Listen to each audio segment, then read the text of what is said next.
কারণ মা এমন তিনটা কষ্ট করে, যে তিনটা কষ্ট বাবা করে না। এক নম্বর কষ্ট আল্লাহ তাআলা বলেন, হামালাতহু কুরহা ওয়া ওয়াদাআতহু কুরহা ওয়া ফিসালুহু 30 শাহরা। এক নম্বর কষ্ট মা 10 মাস প্রতি সন্তানকে পেটের মধ্যে ধারণ করে, চিল্লায়, অনেক সময় মা ঘুমাইতে পারে না। 10 মাস প্রতি পেটের মধ্যে ধারণ করার কষ্ট। দুই নম্বর ওই কষ্ট 10 মাস প্রতি ধারণ করার পর সন্তানকে কষ্ট করে দুনিয়ার মুখ দেখায়, তার মানে সন্তানকে কষ্ট করে প্রসব করে, এই দুইটা কষ্ট।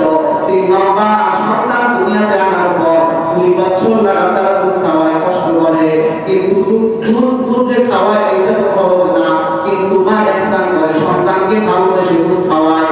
এই তিনটা কষ্ট মা করে, যে তিনটা কষ্ট বাবা করে না। যার কারণে আল্লাহ তাআলা এই আয়াতের ভিতরে বাবার মর্যাদা থেকে মায়ের মর্যাদা 3 গুণ বাড়ায় দিয়েছে। কিন্তু অন্য জায়গার ভিতরে বাবার মর্যাদা অনেক বেশি। এই কারণে বাবার খিদমতের মতো গুরুত্ব আর ইবাদত না। বান্দার হকের মধ্যে যতগুলো হক রয়েছে তার মধ্যে 1 নম্বর মা বাবার হক। আল্লাহ নবী আলাইহিস সালাম নাম তার আব্দুল্লাহ বিন আমর রাদিয়াল্লাহু